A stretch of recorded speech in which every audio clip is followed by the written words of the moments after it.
Today on Mr. Media, I'll talk to actor Joe Flanigan, best known for starring in Stargate Atlantis, who stars this week in the new Sci-fi network movie Ferocious Planet. Stick around and be careful. That planet's bite is far worse than its bark.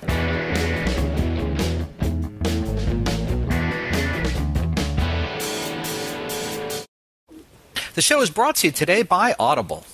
Audible is offering Mr. Media listeners a free audiobook download with a free 14-day trial to give you a chance to check out their amazing service. You can choose a free audiobook from Audible's library of tens of thousands of titles, including today's top bestsellers such as The Lincoln Lawyer by Michael Connelly, Tina Fey's Bossy Pants, or even Genie Out of the Bottle by Barbara Eden. You could even download the biography of comic book and graphic novel legend Will Eisner, A Spirited Life. I wrote and read that one. To download your free audiobook today, go to audibletrial.com/radio. Again, that's audibletrial.com/radio for your free audiobook. Mr. Media is recorded live before a studio audience of space cowboys, including Clint Eastwood, Tommy Lee Jones, James Garner, and Donald Sutherland, in the new media capital of the world, St. Petersburg, Florida. The great thing about Sci-Fi Network TV movies is that the titles tell you everything you need to know that you want to watch them. Megapython vs. Gatoroid, Alien Apocalypse, Tiffany vs. Debbie Gibson, Dino Croc vs. Super Gator. Who could say no to a Saturday night with those characters? As for Ferocious Planet, which debuts this Saturday, April 9th at 9 p.m. on Syfy, and stars Joe Flanigan and John Rhys-Davies, how can you not love a movie with lines such as, "Don't poke the alien"? Well, joining me today to talk about his role in Ferocious Planet is actor Joe Flanigan. He's made a career in recent years of appearing in science fiction and genre fantasy productions, including 5 seasons starring on Stargate Atlantis and an episode of one of my favorite sci-fi series, Warehouse 13. Joe, welcome to Mr. Media. Good morning, Bob. How are you? I'm doing great. How are you doing? I loved your intro, and I just thought of a new great science fiction movie, Joe Flanigan versus Debbie Gibson.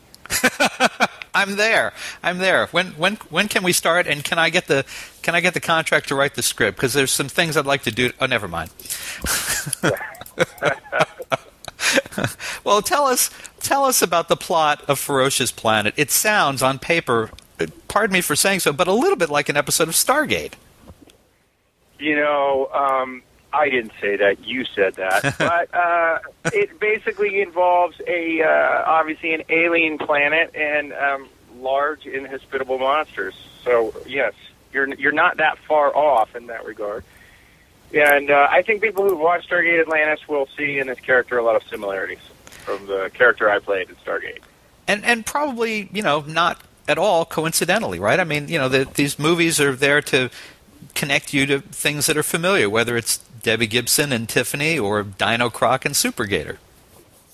Yes and no, actually. These about these Saturday night sci-fi movies. I have been offered a number of them before, and I mostly turn them down because they're shot in places like Bulgaria in December and stuff. I mean, that in itself is a separate horror film.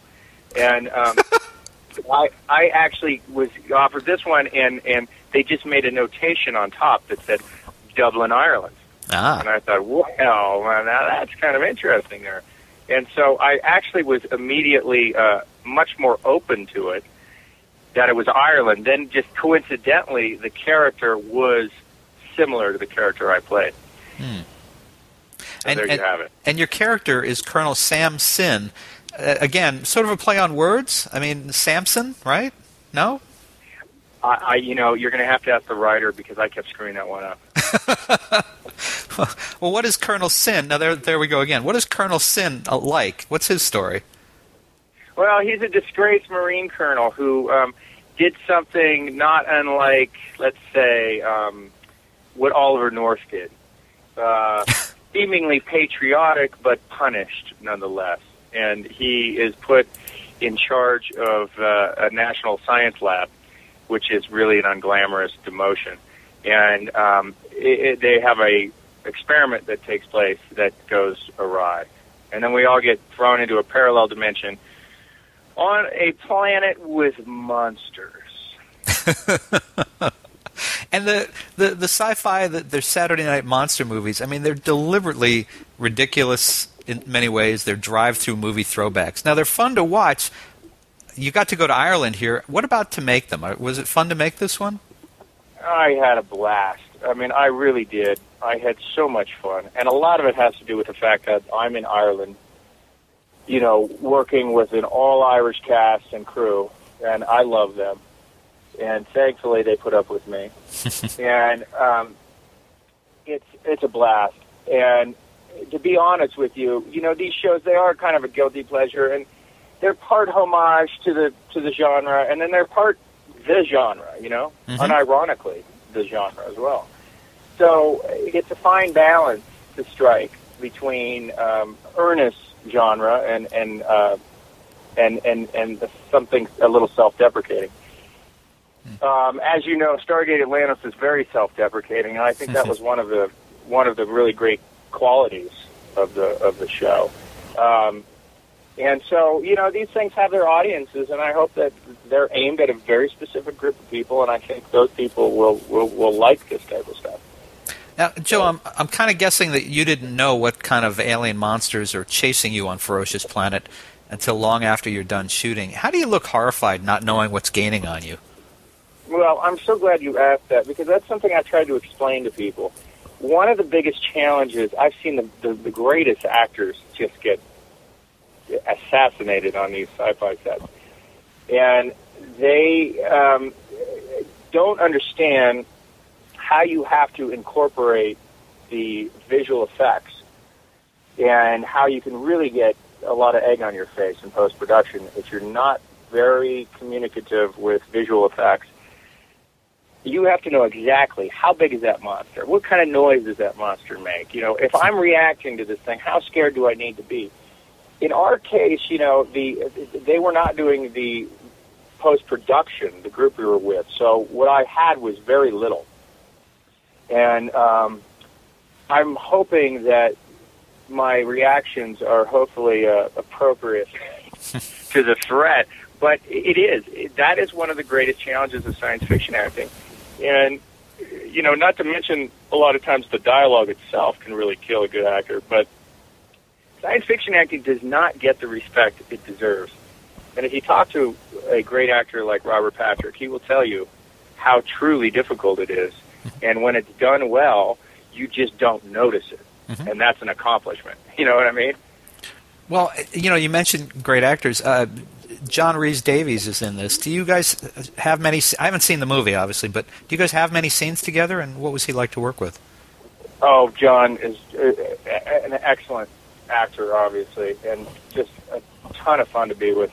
We took him out on the streets of Dublin a little bit, had a few drinks with him, and he's a child at heart, and he's a great guy, and he's also incredibly well educated and knowledgeable about all sorts of stuff, filled with fascinating stories about his life in the theater and everything else.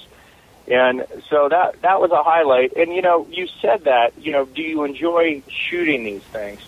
And I think what is funny, the evolution that I've experienced as an actor, when my initial career was, what is this project doing? Where is it going to take me? Will it accomplish the goals I set out? Now I don't even think that way. I think on a totally different level. Do I enjoy the role? And am I enjoying the people I'm working with? And that's really it. And that's the end of the story, because all the other elements are out of my control. And consequently, I do enjoy myself quite a bit more. And we just don't have control about how these things turn out and where they end up. And so you really do need to enjoy yourself. And so working with guys like that, especially the Irish cast and crew, I would go back gladly, anytime. Well, that feeds into my next question, actually. Ferocious Planet is such a great title. Is there any chance for, you know, Return to Ferocious Planet, something like that, Beneath the Ferocious Planet? I think with enough fan mail to the Sci-Fi Network, it could possibly happen. All right. People hear that. And I got to ask you a question about Stargate Atlantis. Were you sorry to see all of the Stargate shows kind of wrap up? Well, I didn't have any connection with Stargate Universe, so I didn't really know anybody on that show, and it was so different than our show. Mm-hmm. I had very mixed feelings about it because our show was canceled and that show was spun off simultaneously. So I think a lot of us on Atlantis had bittersweet feelings about the whole thing. And more importantly, we as a cast are all very close and really miss each other and miss working with each other. And we also felt like we had worked very hard and done a very good job at not only taking the Stargate SG-1 audience, but expanding it and kind of trickling it into mainstream. We had just won the People's Choice Award, and those are mainstream type of awards for a science fiction show. So we were really feeling like we were doing very well, and obviously that's the nature of television. And, there's no real rationale to it sometimes, at least on the outside. And unfortunately, the new show was not embraced by the audience, and consequently the franchise is essentially dormant right now. And that does not mean it won't be resurrected, but it is dormant for the short term at least, which I would say the next year or two. I guess Stargate fans would kill me if I didn't ask you this. If it had the opportunity to be resurrected, would you like to return to that? Of course. There you go, folks. I will. Absolutely. All right. I for no other reason than to come back and just, tease and humiliate my castmates, which I look forward to. All right, fair enough. Last question, Joe. What's next for you? What do you have lined up? Well, I just did a 2-hour backdoor pilot that Walmart and Procter & Gamble produced. We aired it on Fox. Their hope is that it becomes a new TV series, but it's a complicated. It's a very different model. These guys essentially would buy out the airtime for the whole season, and therefore they would own the show and the commercials. And that is it's a very large business transaction that involves hundreds of millions of dollars. And that's a little above my pay grade. So they're in intense negotiations on that, and it may or may not happen. But regardless, I will move forward, and I'm in contact with Mark Stern at Syfy about trying to get a new series off the ground, and I'd like to see that happen. So we'll see what happens. Very good. Well, folks, listen, you can watch Joe Flanigan and John Rhys-Davies star in Ferocious Planet this Saturday, April 9th at 9 p.m. only on Sci-Fi. Joe, website, Twitter, Facebook, can people find you online? I'm just so hopeless about that. I will start Twittering again. I've been out of my Twitter world. I'm going to re-enter Twitterland. How's that? All right. Do you remember your at on the Twitter where people can find you? It should be just at Joe Flanigan, right? Let me see. I think it's just at Joe Flanigan. All right. Well, people can go looking. People have a lot of free time these days. They can go looking it up. It is.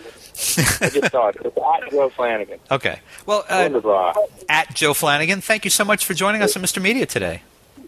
Hey, thank you, Bob. I appreciate it. My pleasure. And folks, for more original interviews with the stars of sci-fi movies and series, including Warehouse 13, Eureka, and Haven, surf over to our main website, mrmedia.com, mrmedia.com. If you've enjoyed today's show, subscribe for free to Mr. Media via email, RSS, or iTunes, and you'll never miss a show. You can also listen on many a Ferocious Planet with a piece of string and a tin can in many locations. Show your support of Mr. Media by supporting our sponsors, including Audible. To download your free audiobook today, go to audibletrial.com/radio. Again, that's audibletrial.com/radio for your free audiobook. If you've got an idea for a guest, a comment on today's show, or would like to advertise on Mr. Media Radio, email me directly at bob@mrmedia.com. You can also follow Mr. Media on Facebook, Twitter, or our new YouTube video channel. Thanks so much for joining us today. Really appreciate you sharing a piece of your day with Mr. Media. Thanks for listening. Hey everybody, this is Kevin Brown from the Emmy Award-winning 30 Rock, and you know what? I wish I had 30 rocks to throw at Mr. Media's ass. Yeah!